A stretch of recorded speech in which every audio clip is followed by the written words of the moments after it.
हौसले की तरकस में कोशिश का वो तीर जिंदा रखो। हार जाओ जिंदगी में सब कुछ मगर फिर से जीतने की उम्मीद जिंदा रखो।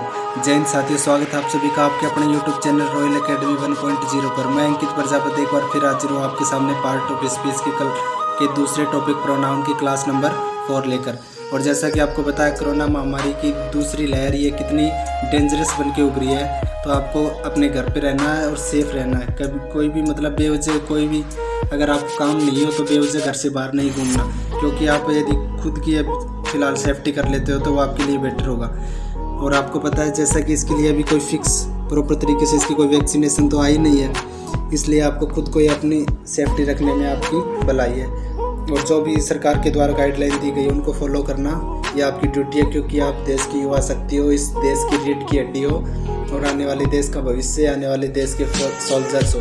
तो इसलिए आप सभी को अपनी सरकार का पूरा सहयोग करना है और सरकार का साथ बनाए रखना, और जो भी प्रोटोकॉल है उनको फॉलो करना है। और जो भी सरकार ने जो भी नियम बताए हैं, जो भी आपको सलाह दी जाती है, एडवाइस दी जाती है, उन सभी को फॉलो करना है।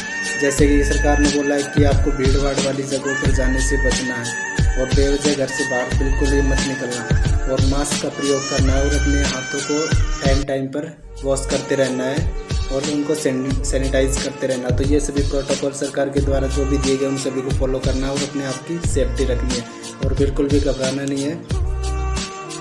तो बने रहिएगा लगातार। और बाहर निकलने की जरूरत कहाँ पड़ रही है जब हम आपको ऑनलाइन यहाँ पे क्लास प्रोवाइड करवा रहे हैं फ्री ऑफ कॉस्ट, तो लगातार बने रहिएगा हमारे साथ। तो आइए स्टार्ट करते हैं अपनी क्लास नंबर 4 प्रोनाउन की। आपको पता है कि अपन लोग कल प्रोनाउन की क्लास 3 पहले कर चुके हैं, जिसमें अपन लोगों ने 5 प्रोनाउन पढ़ लिए थे। आज आपको प्रोनाउन नंबर 6 रिलेटिव प्रोनाउन पढ़ाया जाएगा। ध्यान से समझने की कोशिश कीजिएगा, बहुत ही प्रॉपर वे में नोट्स बनाए गए हैं। इस नोट से बाहर क्वेश्चन नहीं जाना। अगर इस रिलेटिव प्रोनाउन से कोई भी क्वेश्चन आता है तो ध्यान से पढ़िएगा, और जो भी यहाँ पे नोट्स दिए जा रहे हैं इनको नोट डाउन जरूर कर लीजिएगा। तो देखिए स्टार्ट करते हैं रिलेटिव प्रोनाउन की सिंपल सी डेफिनेशन के साथ। ऐसा प्रोनाउन जो संबंध को दर्शाता है, अर्थात दो सेंटेंस को आपस में रिलेट करता है, आपस में जोड़ता है, उस प्रोनाउन को अपन लोग क्या बोलेंगे? रिलेटिव प्रोनाउन बोलेंगे, जिसे आप संबंधवाचक सर्वनाम भी बोलते हो हिंदी में। ये क्या करेगा? दो सेंटेंस को या फिर दो नाउन को या फिर दो प्रोनाउन को आपस में रिलेट कर देगा, उनको एक प्रकार से एक कंजक्शन का काम करेगा, उनको जोड़ने का काम करेगा। ठीक है, एक प्रकार ये कनेक्टर है एक प्रकार से। तो देखिए इसमें कौन कौन से प्रोनाउन पढ़ेंगे अपन लोग। एक तो पढ़ेंगे हु, जिसका हिंदी मीनिंग होता है जो। जैसे हिंदी मीनिंग कोई नहीं पूछेगा, लेकिन आपके नॉलेज के लिए पता होना चाहिए। हु यदि सेंटेंस के बीच में यूज किया जाए तो इसका मतलब क्या होगा? जो। हुज का मतलब जिसका या जिसकी, हुम मतलब जिसको, विच होता है जिसे, और वाट का मतलब जो होता है। वाट का मतलब क्यों भी होता है, जो भी होता है, अलग अलग मतलब होते हैं। दैट का मतलब जो होता है, और एज का मतलब जैसे कि। यहाँ पे हु का मतलब जो होता है, और हु का मतलब कौन भी होता है। यदि इस हु को सेंटेंस की शुरुआत में ये इस्तेमाल किया जाए ना, इसको सेंटेंस के किसी भी सेंटेंस की शुरुआत में यूज किया जाए तो इस हु का मतलब क्यों होगा, और यदि इसी सेंटेंस के बीच में किया जाए तो इसका मतलब जो होगा। इसी प्रकार हुज का मतलब जिसका, और यदि सेंटेंस के शुरुआत में है तो किसका। कहने का मतलब इस जय की जगह कै बन जाता है इन वर्ड्स में। हुम मतलब जिसको, अगर सेंटेंस के शुरुआत में है तो किसको बन जाएगा। विच मतलब जिसे, और विच का मतलब किसे भी हो सकता है। वाट का मतलब जो, और वाट का मतलब कौन भी हो सकता है, और दैट का जो ही रहता है। एज का मतलब जैसे ही, जो कि एज आपका समानता दर्शाने के लिए बोलते हैं ना, एज आई एम, जैसा कि मैं हूँ। इस प्रकार समानता दर्शाने के लिए अपन लोग एज का यूज करते हैं। तो अपन लोग इसके बारे में डिटेल से पढ़ेंगे सभी प्रोनाउन के बारे में। तो चलिए आगे देखते हैं, अभी एक एक प्रोनाउन के बारे में पढ़ेंगे। आपको पीछे नाउन में 4 फॉर्म बताई थी, नॉमिनेटिव, पजेसिव, एक्जेटिव और वोकेटिव केस, जिसमें आपको नॉमिनेटिव केस के बारे में बताया था। ऐसी कौन सा केस होता है? ऐसा केस जो किसी सेंटेंस में सब्जेक्ट के स्थान पे यूज होता है। फिर पजेसिव केस के बारे में बताया था। पजेसिव केस आपको नाउन में बताया था, प्रोनाउन में पर्सनल प्रोनाउन पढ़ाया तब बताया था पजेसिव केस। पजेसिव केस क्या दर्शाता है? बिलोंगिंगनेस, अधिकार को दर्शाता है, किसी वस्तु पर अधिकार को दर्शाता है।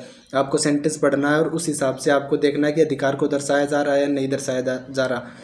और तीसरी फॉर्म आपको बताई थी एक्जेक्टिव केस, जिसे आप ऑब्जेक्टिव केस भी बोलते हो। जब सेंटेंस में किसी वर्ड्स का यूज ऑब्जेक्ट के स्थान पे किया जाए ना, तो उस केस को क्या बोलते हैं अपन लोग? एक्जेक्टिव केस बोलते हैं, फिर ऑब्जेक्टिव केस बोलते हैं। आपको पता है हु क्या होता है, आपका रिलेटिव प्रोनाउन होता है। ये क्या होता है, नॉमिनेटिव केस होता है। इसकी फर्स्ट फॉर्म होती है, इसकी पजेसिव केस हुज हो जाती है और इसकी एक्जेक्टिव यानी कि ऑब्जेक्टिव केस हुम हो जाती है। तो सिंपल से क्या पढ़ेंगे इसको, हु हुज हुम। आपको सीक्वेंस में याद रखना, नॉमिनेटिव पजेसिव एक्जेक्टिव, हु इसकी नॉमिनेटिव, हुज पजेसिव, हुम इसकी एक्जेक्टिव होती है। इसी प्रकार आपका दूसरा प्रोनाउन विच होता है। विच क्या होता है, इसकी नॉमिनेटिव फॉर्म होती है, इसकी पजेसिव फॉर्म हुज होती है और इसकी एक्जेक्टिव फॉर्म भी विच ही होती है। तो आप क्या याद रखोगे, विच हुज विच। कहने का मतलब इसकी नॉमिनेटिव केस और इसका एक्जेक्टिव ऑब्जेक्टिव केस क्या होता है, दोनों सेम होता है। इसका पजेसिव केस दोनों का हु का और विच का दोनों का पजेसिव केस क्या होता है, हुज होता है, सेम होता है। कौन सा यूज कर दो कोई फर्क नहीं पड़ता। अब मेन बात यह है कि नॉमिनेटिव केस आता है। नॉमिनेटिव केस कहाँ पे यूज होता है, सब्जेक्ट के स्थान पे। और सब्जेक्ट के बाद आपको पता है क्या होनी चाहिए, हेल्पिंग वर्ब होनी चाहिए। हेल्पिंग वर्ब या फिर आपको क्या होनी चाहिए, मेन वर्ब होनी चाहिए। कहने का मतलब वर्ब आपकी दो प्रकार की होती है ना, हेल्पिंग वर्ब या मेन वर्ब।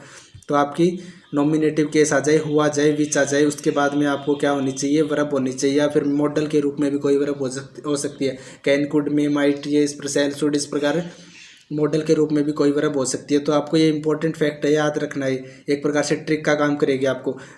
आपको क्वेश्चन ऐसे पूछा जाएगा कि हु का यूज होगा या फिर हुज का यूज होगा, फिर विच का यूज होगा। तो आपको सेंटेंस में देखना है हेल्पिंग वर्ब आ रही है या मेन वर्ब आ रही है या फिर मॉडल दिया हुआ है। तो उससे पहले अपन लोग हु का यूज करेंगे या फिर विच का यूज करेंगे। वो आगे की बात है कि हु का यूज किसके लिए होता है और विच का यूज किसके लिए होता है। बस आपको याद ये रखना है कि सब्जेक्टिव केस में इसका सब्जेक्ट के स्थान पे इसका यूज करते हैं। दूसरी चीज़ यहाँ पे हुज दोनों सेम होता है, किसी का यूज कर दो। और हुज यहाँ पे क्या होता है, आपका पजेसिव केस होता है। पजेसिव आपको पजेसिव पर्सनल प्रोनाउन में पजेसिव एडजेक्टिव पढ़ाया था और पजेसिव एडजेक्टिव के बारे में बताया था। पजेसिव एडजेक्टिव के बाद में हमेशा क्या आता है, नाउन आता है। तो इस पजेसिव केस के बाद में भी हमेशा क्या आएगा, नाउन आएगा। कभी भी आपको हुज का इस्तेमाल करना हो तो उसके बाद में देख लो सेंटेंस में कोई नाउन दे रखा है या नहीं दे रखा है। यदि नाउन दे रखा है तो अपन लोग हुज का इस्तेमाल कर देंगे। अदरवाइज अगर नाउन नहीं दे रखा तो उसके सेंटेंस के मीनिंग के अनुसार अपन लोग दूसरे वर्ड्स यूज कर देंगे। इसी प्रकार एक्जेक्टिव केस, ऑब्जेक्टिव केस, ये हुम और विच ऑब्जेक्ट के स्थान पे यूज किए जाएंगे। और कोई यदि ये ऑब्जेक्ट के स्थान पे यूज किए जाएंगे तो वहाँ पे इसका सेंटेंस पूरा हो जाएगा और अगला दूसरा सेंटेंस वहाँ पे स्टार्ट हो जाएगा। और दूसरा सेंटेंस आपको पता है वहाँ पे कोई नाम मिलेगा या फिर कोई प्रोनाउन की उसकी प्रोनाउन की एक्जेक्टिव केस नॉमिनेटिव केस मिलेगी। यानी कि सब्जेक्टिव केस मिलेगी आई, वी, यू, दे या फिर दे मिल सकता है, फिर कोई अदर सब्जेक्ट मिल सकता है। तो इससे पहले अपन लोग या तो हु का यूज करेंगे या फिर विच का यूज करेंगे।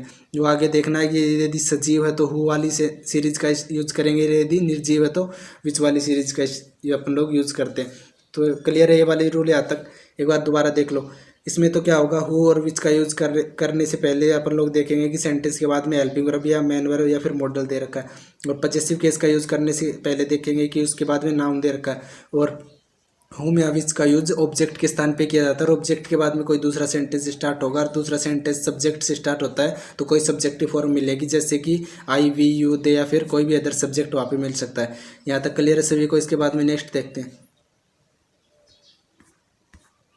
अब देखिए भी डिटेल से देखते हैं। थोड़ा सा फोटो खींचने में थोड़ी सी क्लियरिटी नहीं है तो आप थोड़ा सा एडजस्ट कर लेना। देखिए भाई, यूज ऑफ हु, हुज, हुम वाली सीरीज का यूज करते हैं। सबसे मेन पहला पॉइंट नोट पॉइंट लगा के लिख लेना इसको। सबसे पहला पॉइंट नोट पॉइंट इसका, हु, हुज, हुम का यूज स्टैंड फॉर पर्सन्स। ये किसके लिए यूज होते हैं, व्यक्ति के लिए यूज होते हैं। कहने का मतलब किसके लिए यूज होंगे, सजीव व्यक्ति के लिए यूज होंगे। सजीव के लिए तो नहीं बोल सकते क्योंकि एनिमल भी सजीव होते हैं, लेकिन एनिमल के लिए हु, हुज, हुम यूज नहीं होते। ये आप ऐसे याद रखो नहीं, पर्सन के लिए यूज होते हैं, जिसमें आपके मेल हो जाए, फीमेल हो जाए, आदमी हो जाए या फिर महिला हो जाए, उसके लिए अपन लोग हु, हुज, हुम का यूज करते हैं। हु का यूज बता दिया था अपन लोग ने, सब्जेक्ट के स्थान पर हुज आपका पजेसिव वाला होता है और हुम आपका ऑब्जेक्ट के लिए यूज होता है। और दूसरा पॉइंट इसके बारे में, who has its three forms. Who की तीन फॉर्म होती है। इसकी सबसे पहली होती है नॉमिनेटिव फॉर्म, जो क्या होती है हु, इसकी पजेसिव फॉर्म क्या हो जाती है, हुज, और इसकी ऑब्जेक्टिव फॉर्म या फिर एक्जेक्टिव फॉर्म क्या हो जाती है, हुम हो जाती है। तो हु, हुज, हुम आपको याद रखना है। हु का मतलब क्या होता है, कौन होता है, फिर या जो हो सकता है। इसका हुज का मतलब किसका या जिसका, और हुम मतलब किसको या जिसको। तो आपको हु के बारे में दो चीज़ें याद रखनी है। एक तो इसका यूज किसके लिए होगा, आदमी के लिए। कहने मतलब जो मनुष्य जाति है, मेल या फीमेल दोनों के लिए इसका यूज होगा, हु का यूज। दूसरी चीज़ इसके बारे में, हु, हुज, हुम वाली फॉर्म याद रखनी है कि कब सब्जेक्ट के रूप में, कब पजेसिव के रूप में और कब एक्जेक्टिव के रूप में इसको यूज करना है। एग्जाम्पल के थ्रू समझिएगा इसको अच्छी तरीके से।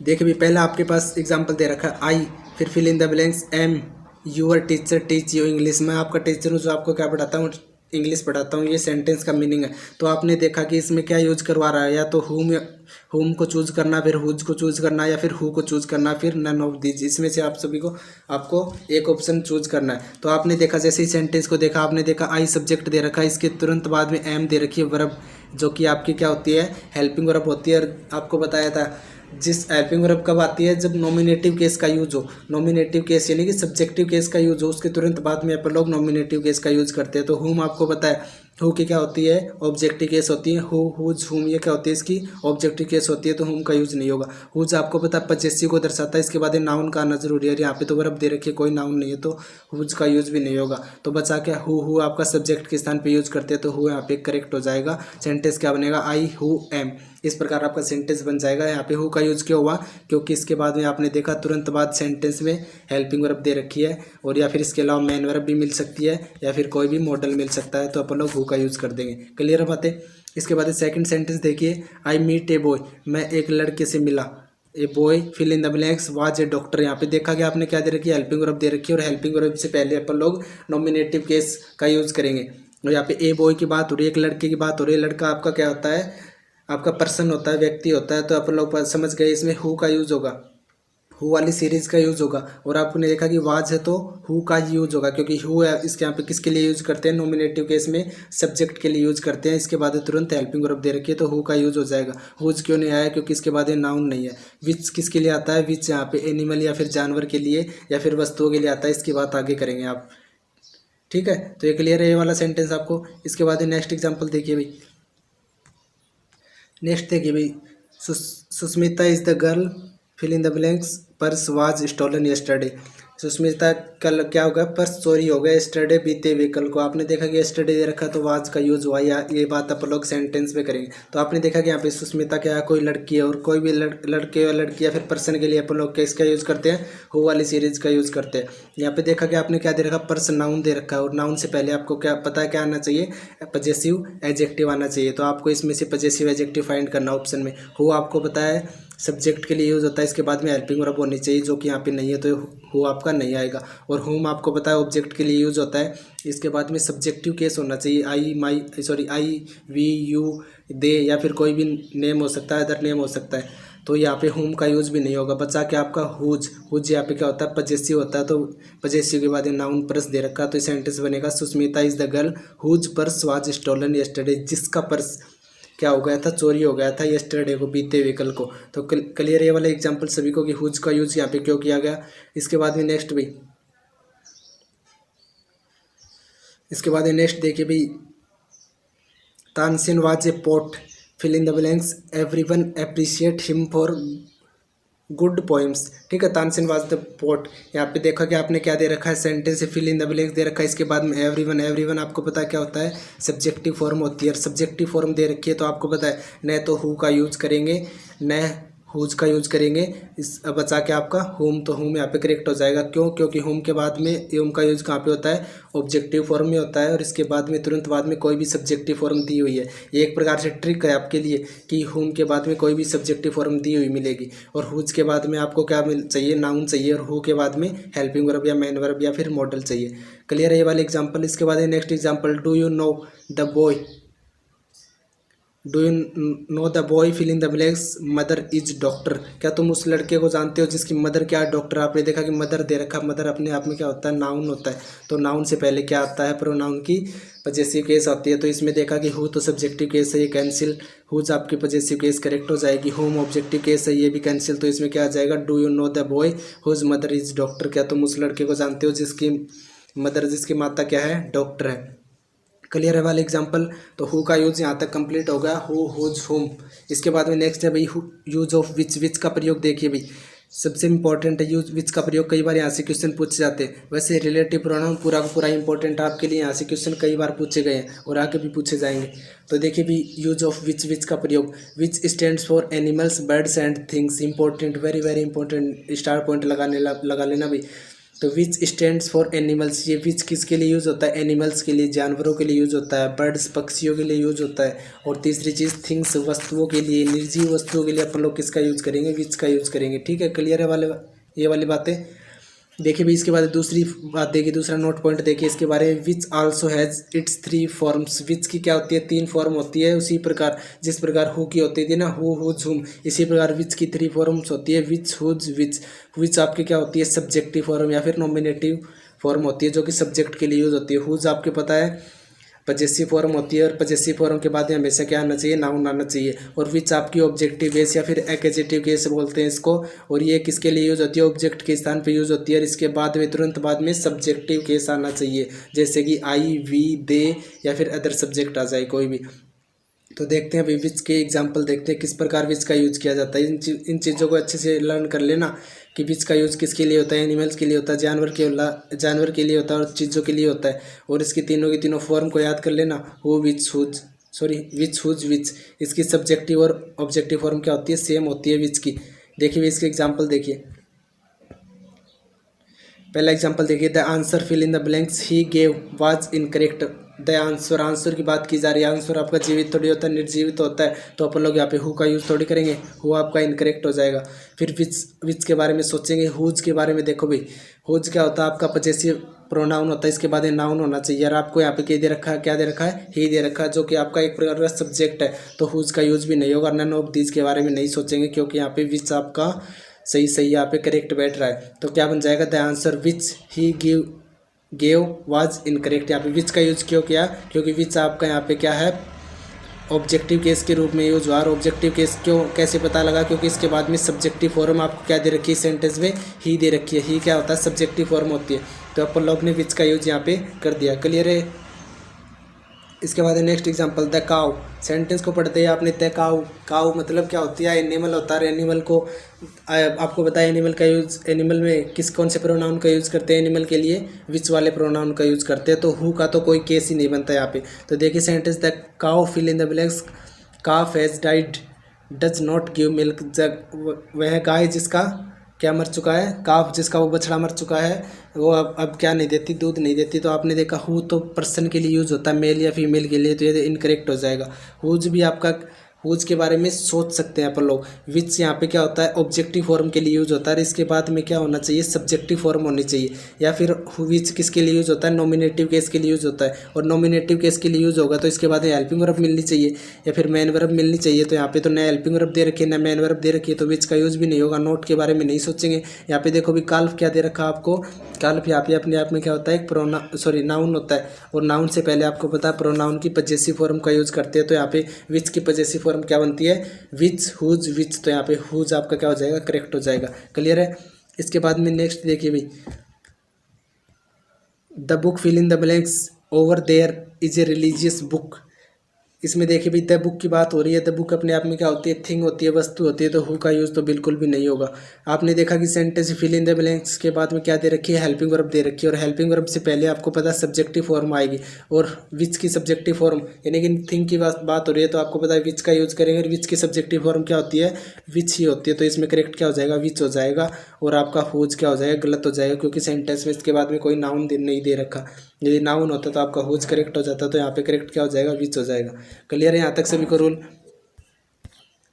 इसके बाद में भाई एक और तीसरा यूज़ देखो भाई, विच का सिलेक्शन और चॉइस के लिए भी विच का यूज़ करते हैं। कभी भी आपको कोई सिलेक्शन करना हो या फिर कोई चॉइस करना हो, किसी चीज़ को चुनना हो, तो अपन लोग विच का यूज़ करते हैं। फॉर एग्जांपल के लिए, which is your favourite teacher. Which is your favourite teacher, तुम्हारा फेवरेट टीचर कौन सा है। बचपन में करते थे ना, फेवरेट टीचर पर जब आप कोई भी पैसेज लिखते थे तो उसमें सेंटेंस यूज करते थे। आपको क्वेश्चन में दिया जाता which is your favourite teacher, इस प्रकार से उसका आंसर बनाते थे। तो यहाँ पे विच किसके लिए यूज हुआ, सिलेक्शन के लिए या फिर चॉइस के लिए, चुनना पड़ रहा है आपको कि कौन सा टीचर आपका फेवरेट टीचर है। इसी प्रकार दूसरा विच का दूसरा example, I have two friends, मेरे दो मित्र है। हु अब्यूज्ड यू, यहाँ पे एरर फाइंड करना आपको। हु अब्यूज्ड यू, आपको किसने गाली दिया। आपको क्या करना, आपने सेंटेंस को जैसे ही पढ़ा तो आपने देखा कि यहाँ पे सिलेक्शन की बात हो रही है, चुनने की बात हो रही है। तो आपने देखा कि दो मित्र है, उनमें से एक को चुनना है। तो आपको क्या बताया था कि विच का यूज़ किसके लिए होता है, सिलेक्शन के लिए होता है। तो यहाँ पे क्या दे रखा, हु दे रखा। हु का यूज़ तो पर्सन के लिए होता है। वैसे पर्सन तो यहाँ पे दे रखा है, लेकिन सिलेक्शन की बात हो रही है तो यहाँ पे पर्सन वाला रूल अपना फेल हो जाता है। यहाँ पे हु का यूज़ अपन लोग न करके किसका यूज़ करेंगे, विच का यूज़ करेंगे। तो सेंटेंस क्या बनेगा, I have two friends which abused you. मेरे दो फ्रेंड्स है, किसने तुमको अब्यूज़ की, किसने तुमको गलत बोला या गाली दी। तो क्लियर है ये वाला रूल कि सिलेक्शन और चॉइस के लिए भी अपन लोग विच का यूज करते हैं।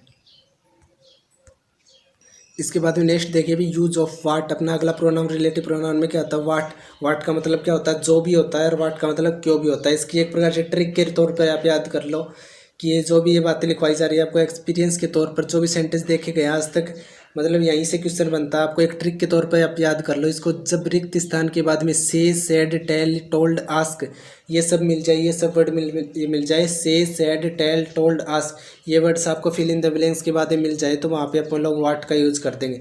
और ये वाट है ना, इसका यूज़ सब्जेक्टिव फॉर्म में भी कर सकते हैं और ऑब्जेक्टिव फॉर्म, दोनों के स्थान पे अपन लोग वाट का यूज कर सकते हैं। नोट डाउन कर लेना इन बातों को। और तीसरा इसका एक प्रकार से ट्रिक के तौर पर अपन लोग याद करेंगे इसको, हैज, हैव, हैड या फिर पजेस, मीन, डिजर्व, वर्थी ये सब वर्ड्स मिल जाए आपको। Has, have, had, possess, mean, deserve, worthy आप एक प्रकार से इनको रट ही लो, क्योंकि इन्हीं से क्वेश्चन बनता है। यदि आपको यहाँ पे रिलेटिव प्रोनाउन से क्वेश्चन पूछा जाएगा और वाट का क्वेश्चन पूछते हैं तो इनसे बाहर आपका क्वेश्चन नहीं जाना, तो आप इनको एक प्रकार से रट लो, एकदम अच्छे तरीके से इनको लर्न कर लो।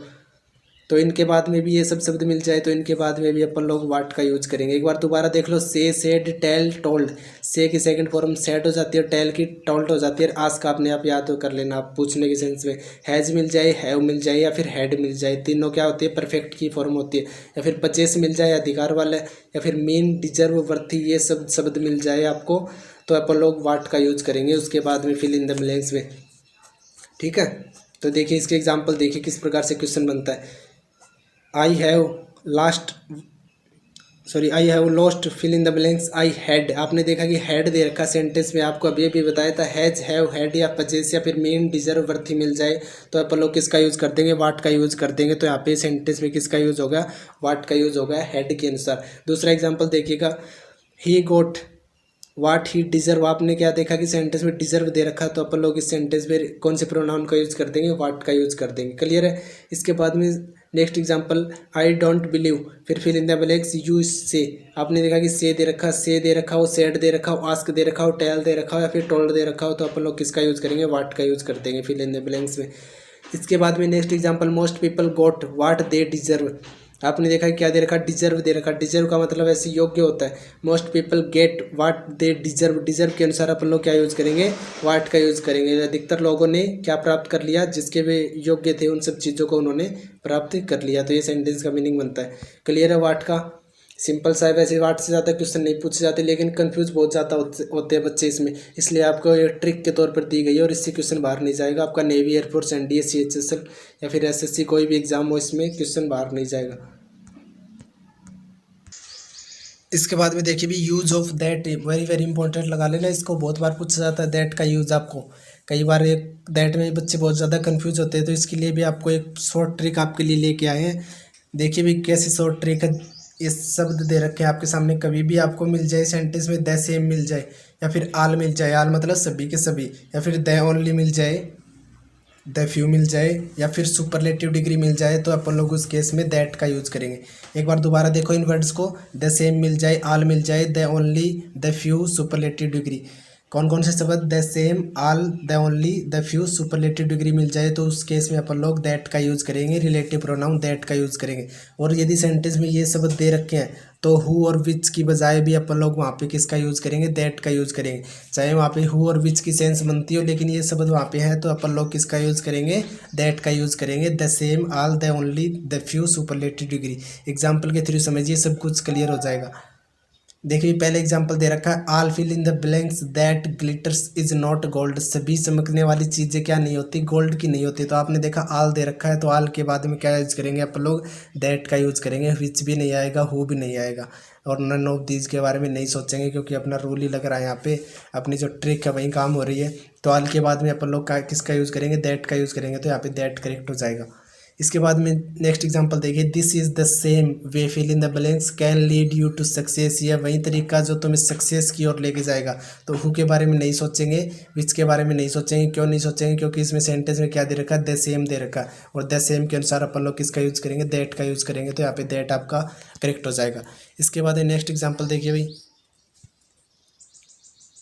Next example, Kuldeep is the tallest boy fill in the blanks I have seen. मैंने देखा कि कुलदीप क्या है, सबसे बड़ा लड़का है। तो आपने देखा कि टालेस्ट दे रखा है, ये अपने आप में क्या होती है, सुपरलेटिव डिग्री होती है।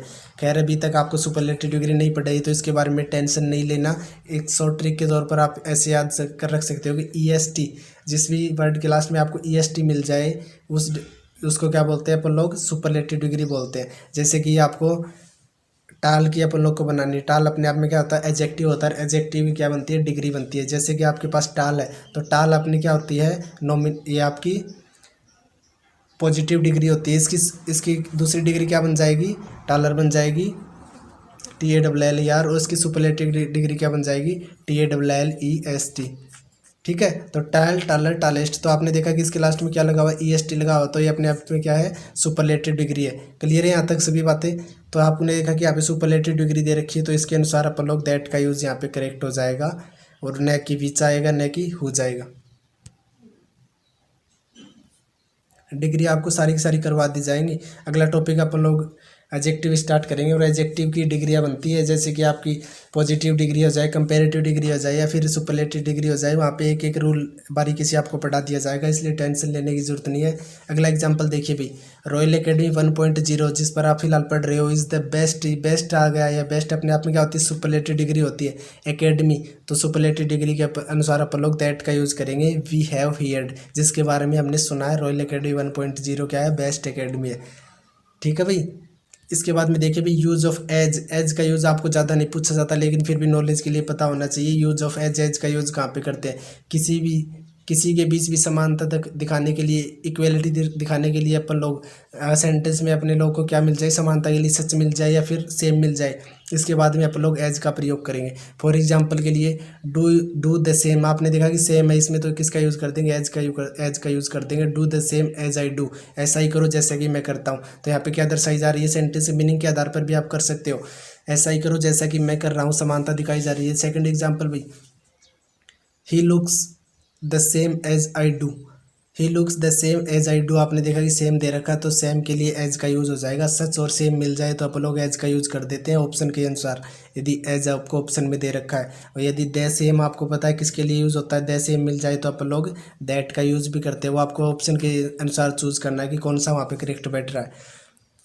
इसके बाद में नेक्स्ट देखिए भी, he is not such a clever boys, fill in the blanks, you are. तो आपने यहाँ पे एज का यूज़ किया, क्यों, सच किया, सच आपको सेंटेंस से मिल गया तो अपन लोग एज का यूज़ करते हैं। इसके बाद में नेक्स्ट देखिए भाई, ये भी इंपॉर्टेंट रूल, अभी नोट पॉइंट लगा के लिख लेना इस बात को भी। प्रीपोजिशन के बाद में होम या विच का यूज़ होता है। क्यों होता है होम या विच का यूज़, आपको पता है। हु आपका पर्सन के लिए जो यूज़ होता है, उसकी फर्स्ट नॉमिनेटिव केस क्या होती है, हु, और उसकी पॉजेसिव केस क्या होती है, हुज, और उसकी जो आपकी ऑब्जेक्टिव फॉर्म होती है वो क्या होती है, होम होती है। और दूसरा क्या होता है आपके पास, विच होता है, जो कि सिलेक्शन के लिए, जानवरों के लिए या फिर चीज़ों के लिए यूज़ होता है। इसकी नॉमिनेटिव फॉर्म विच होती है, इसकी पॉजेसिव फॉर्म क्या होती है, हुज होती है, और इसकी ऑब्जेक्टिव फॉर्म क्या होती है, विच ही होती है। तो आपको पता है प्रीपोजिशन के बाद हमेशा क्या आती है, ऑब्जेक्टिव फॉर्म आती है। तो इनकी ऑब्जेक्टिव फॉर्म क्या आती है, होम होती है, एक की या दूसरे की विच होती है। तो प्रीपोजिशन के बाद में होम या विच का यूज़ होता है, न कि हुज का यूज़ करेंगे, और न कि अपन लोग विच का, न हु का यूज़ करेंगे। तो ये बात भी आपके दिमाग में होनी चाहिए कि प्रीपोजिशन के बाद में अपन लोग ऑब्जेक्टिव फॉर्म यानी कि होम या फिर विच का यूज़ करेंगे। तो क्लियर है यहाँ तक सभी को बातें। तो आज के लिए इतना बहुत है। अगली क्लास में अपन लोग प्रोनाउन को कंप्लीट कर देंगे, कोशिश करेंगे कि पूरा प्रोनाउन अगली क्लास में आपको करवा दिया जाए। और यदि आपको वीडियो पसंद आए तो वीडियो को लाइक करें, हमारे चैनल को सब्सक्राइब जरूर कर लें, और अपने फ्रेंड सर्किल में एक बार शेयर ज़रूर कर दें। और आप सभी लगातार बने रहिएगा हमारे साथ, क्योंकि यहाँ पे बेस्ट से बेस्ट कंटेंट आपको देने की कोशिश की जाएगी, और आपको सिलेक्शन दिलवाने की पूरी कोशिश की जाएगी। यदि आप प्रॉपर तरीके से हमारे साथ बने रहते हो तो कोई दिक्कत नहीं आएगी। तो ठीक है, आज के लिए इतना बहुत है। जय हिंद, जय Bharat, and thanks for watching.